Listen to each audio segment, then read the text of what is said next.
All right, today we're going to talk about shampoo and conditioner. So in our business, shampoo is pretty much important, but somebody tell me, why do you think there are so many different kinds of shampoo? Different hair types. Exactly. You took words right out of my mouth. There are different hair types, so there's so many different kinds of shampoo. There are so many people who think shampoo is shampoo. What's the big deal? It is a big deal because depending on your hair type, let's say for instance, I gave a perm to a girl once, spiral perm, absolutely beautiful. She'd never had a perm before. She was so excited. I made sure to ask her, what do you use as shampoo and conditioner? Oh, I've used Prel. I use Prel and Johnson's baby shampoo, and I'm like, oh, please don't do that. She's like, oh, no, it's fine. I've done it for years. Well, 2 weeks later, she comes back, and her hair is just like one big frizz ball because Prel swells up the hair shaft so that your hair will look full. It'll look full for maybe 2 or 3 days, and then it'll start to leave. So it is so important that we understand shampooing, but also understanding the chemistry of shampooing. Okay, so I'm going to start out with the pH scale. How many of you are familiar with the pH scale? Sort of, kind of. If you've had basic chemistry, then you are familiar with the pH scale. All right, so what do you think pH even means?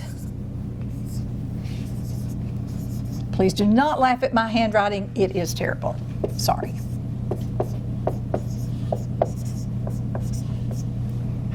Okay, this is universal. This is how all chemistry, all solvents, anything is measured. It's a little p and a big H because it is potential hydrogen. Okay, so hydrogen is an element that is in everything, but how much? That's what the P is for, potential. How much is in there? So that's why we call it the pH scale, okay?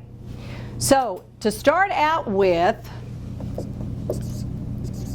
water is right in the middle. Water is called the universal solvent. Why do you think that is? It dissolves more liquids and is in about everything. That's a good answer. Everything, any chemical that's made. There is a litmus paper, and what it does, you put it in the liquid of whatever it is, and it will tell you what the pH is. Where do you think on this scale? Now over here we have acid, and over here we have alkaline. Which one do you think is stronger, acid or alkaline? Alkaline. For a long time, I would think acid, because acid's like strong. I think battery acid. It can be, but alkaline, if you get a chemical with a 14 and you put it on your hair, you may not have any at the end of the day because it is very strong. The 14 is what our sodium hydroxide relaxers are in, because there are certain hair types with such a compact cuticle that it takes that kind of strength to go in and bust it up and do anything. Does that make sense? Okay. So as hairdressers, we want to make sure that we understand the chemistry of shampoo so that when our clients come in and start to ask questions, we don't have to stare at them like deer in the headlights. I don't know. We want to know. And what I tell people to do is pick one line of product. There are so many out there. Pick one and learn it. Know it inside and out. Everything else is comparable. There's a comparable sheet that says this in Biolage is comparable to this in Artec. Make sense? So that's what I advise people to do. Okay, starting out. So we have, where on here do you think that our skin and our hair is on the pH scale? What would you guess and think? 4.5 to 5.5. Good. So hair and skin is right here. That is why, sorry, I can't write. I tried to make a plus sign, but that didn't work. Okay. Have you ever had a tomato or a lemon to burn your skin? Anybody? Does it ever irritate your skin? Yeah, amen. Because, yeah, that for sure. Because it's acidic. The acid on a tomato or a lemon is way down there at 1 and 2, and there we are at 4 and 5. So we're going to react to that. Does that make sense? Okay. All right, so there's our hair and our skin. And I want you to understand the pH scale. So when you hear the words acid balanced shampoo, have you ever heard those words? Acid balanced shampoo? You will. Back in the 60s, Jerry Redding came up with the acid balanced shampoo, and he really started to focus in on creating a product with the same level of pH as your hair and skin, so that it's not alkaline like Prel and blow it up and make it look whatever, or it's not too acidic, but it is acid balanced, which means it's the same thing that's on your hair and your skin. All right. So let's take a bottle of shampoo, and what I've done, I've got just a few up here. This is a moisturizing shampoo. This is Sebastian. I used to use this a long time ago. How do you think that is even put together? Have you ever thought about it? All right, here's a word that I want you to remember above all others.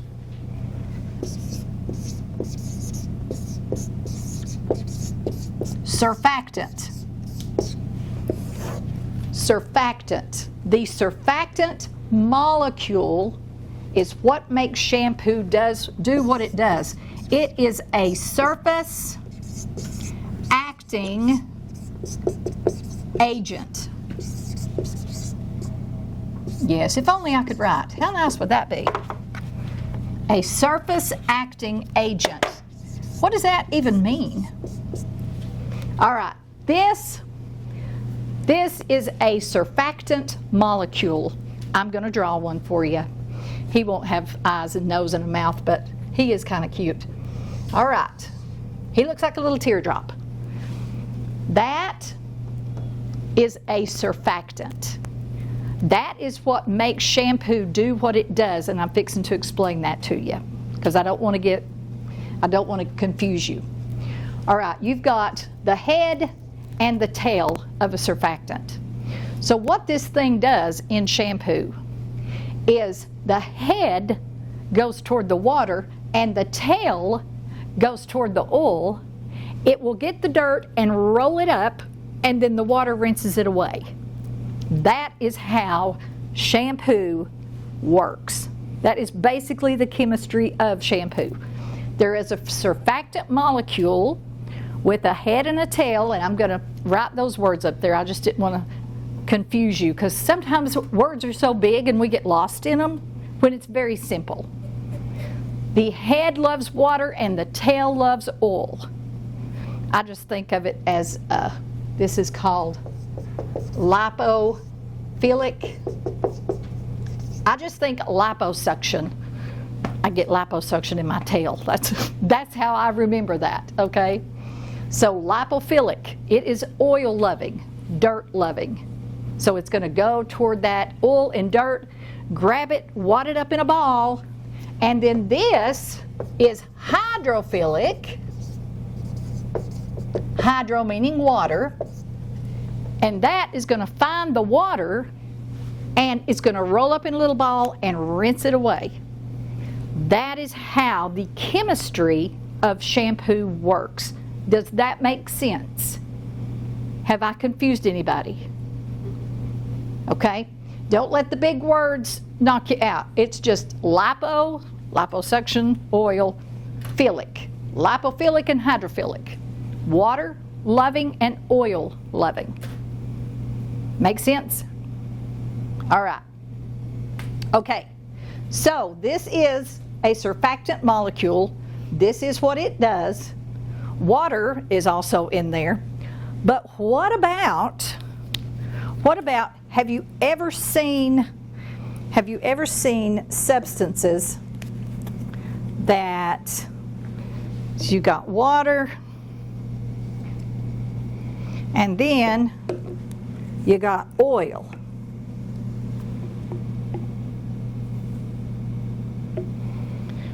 All right.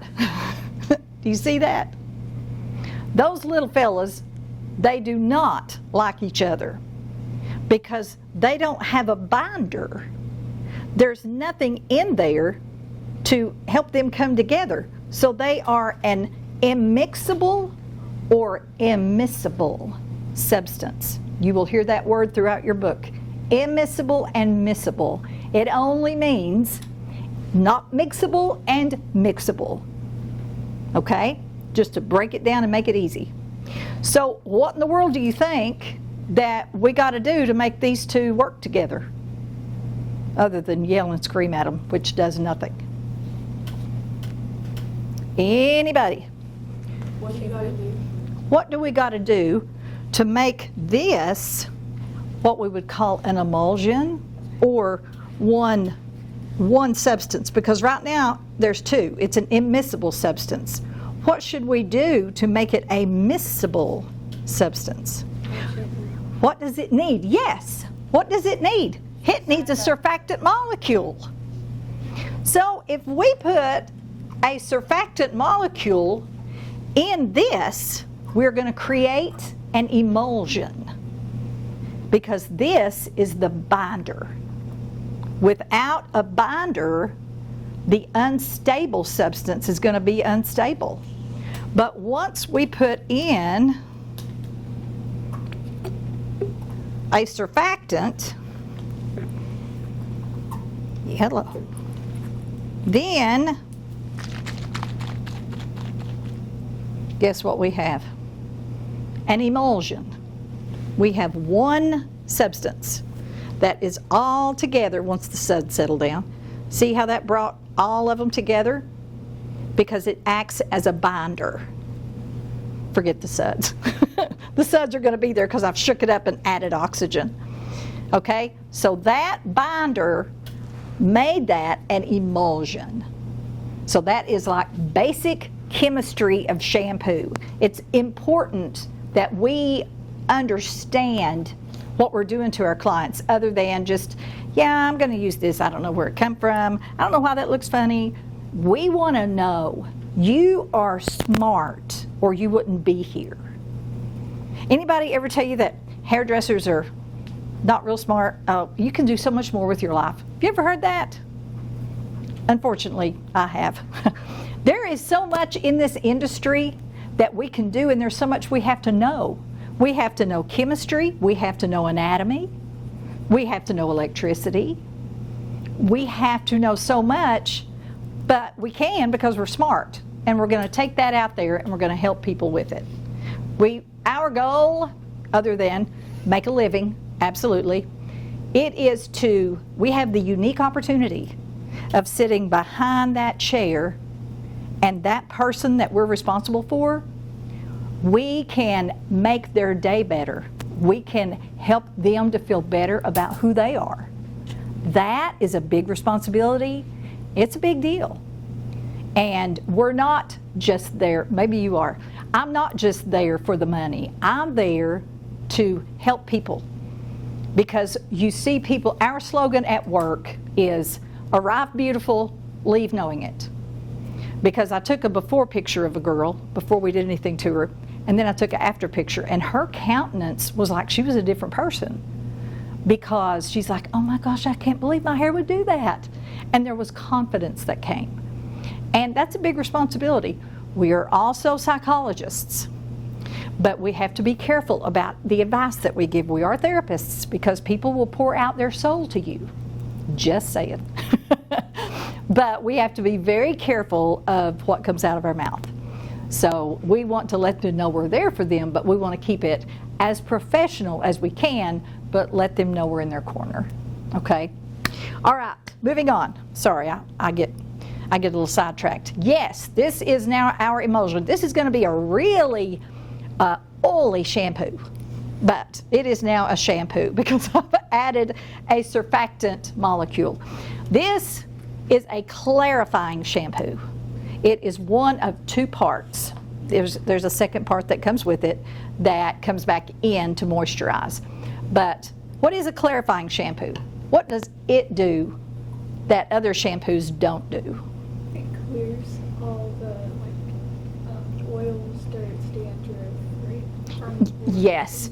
Now it does. It does all of that, but dandruff is for a medicated shampoo. But everything else you said is correct. This clarifies, gets all the product off.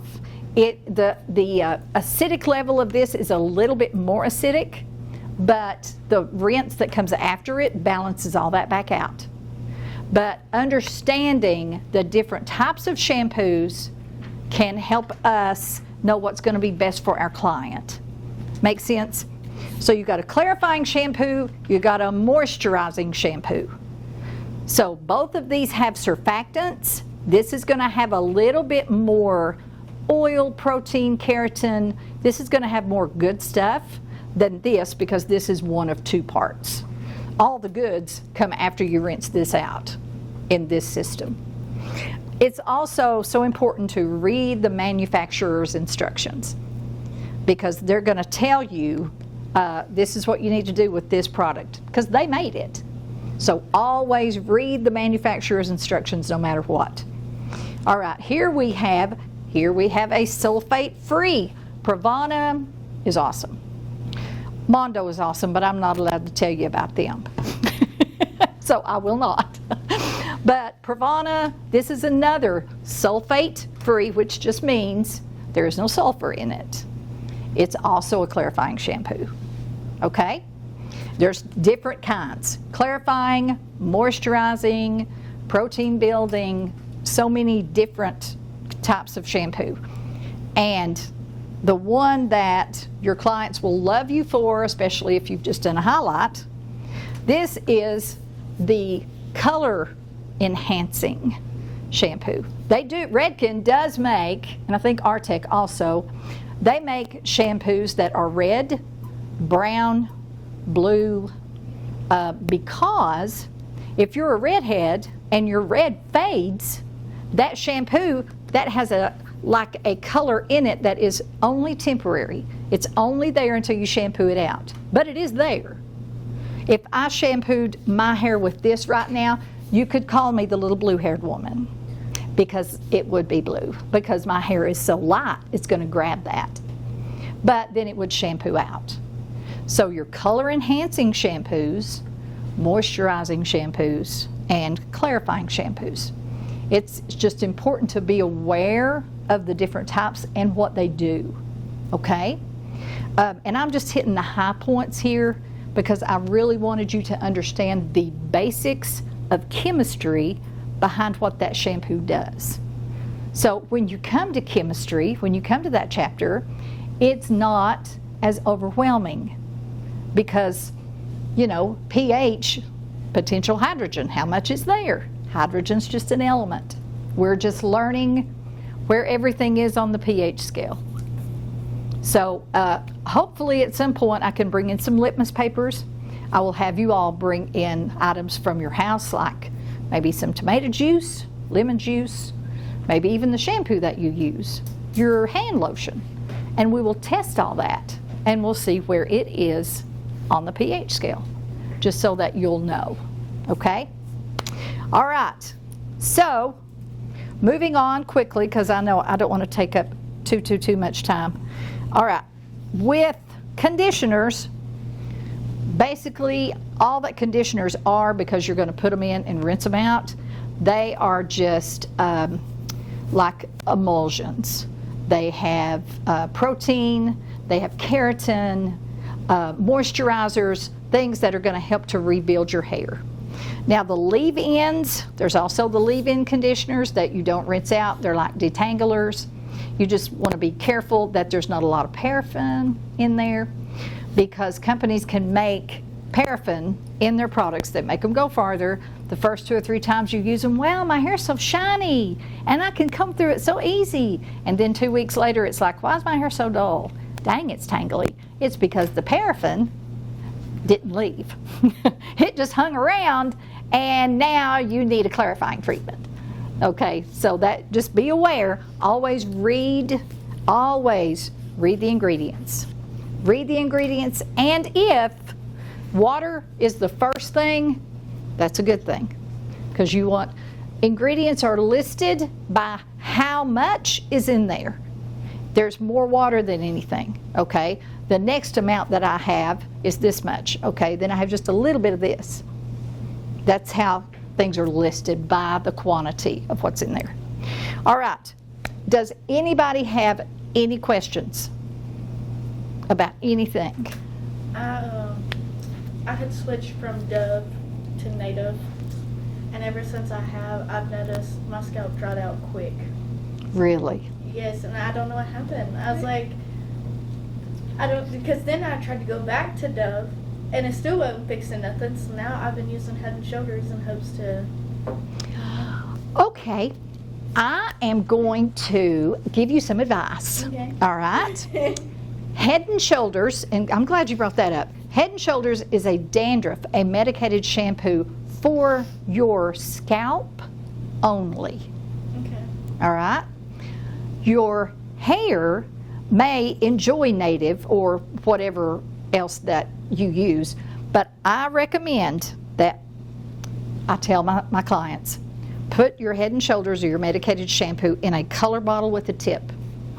And after you get in the shower and your hair is wet, you take that tip and you only put it on your scalp only.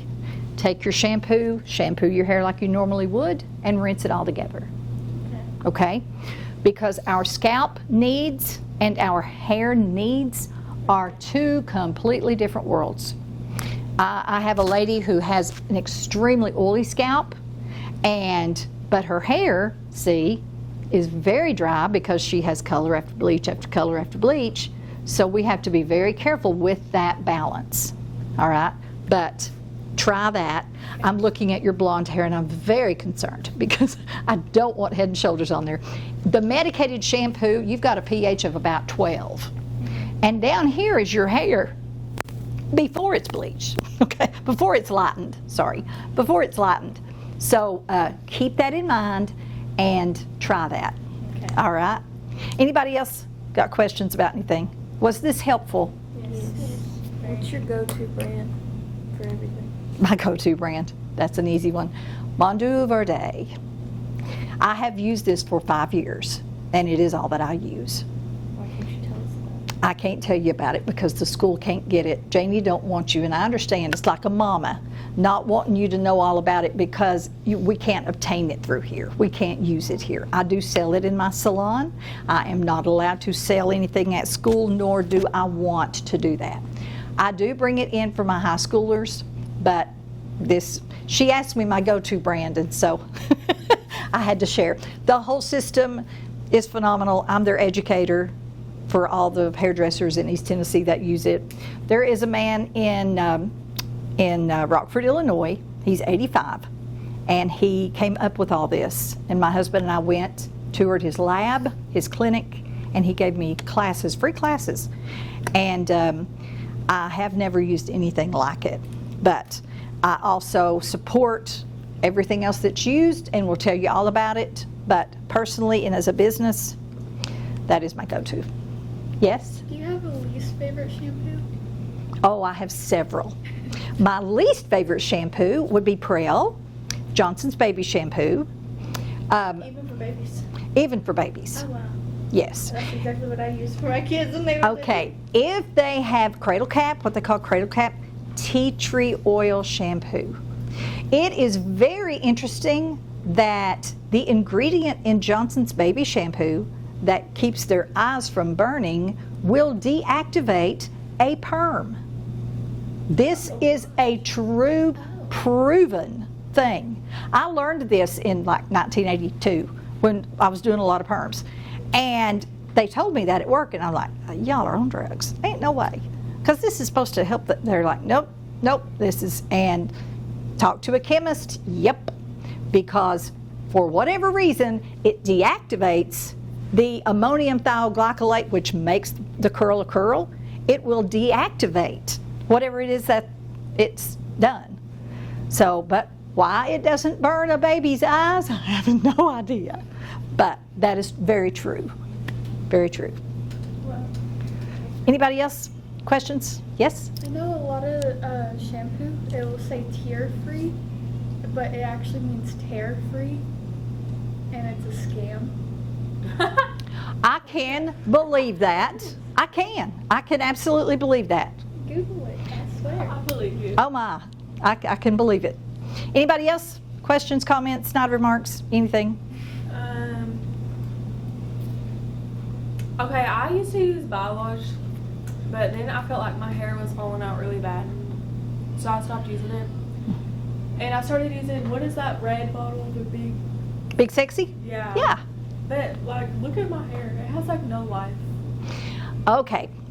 You need a clarifying treatment. Now, Biolage is a good shampoo. All these shampoos are good shampoos. However, when you use something over an extended period of time, it is going to become harder and harder to rinse out because it's going to make its home right there in the keratin. So when you switch shampoos and a different substance goes in there and wakes it up and pulls it out, that's why it's good to switch.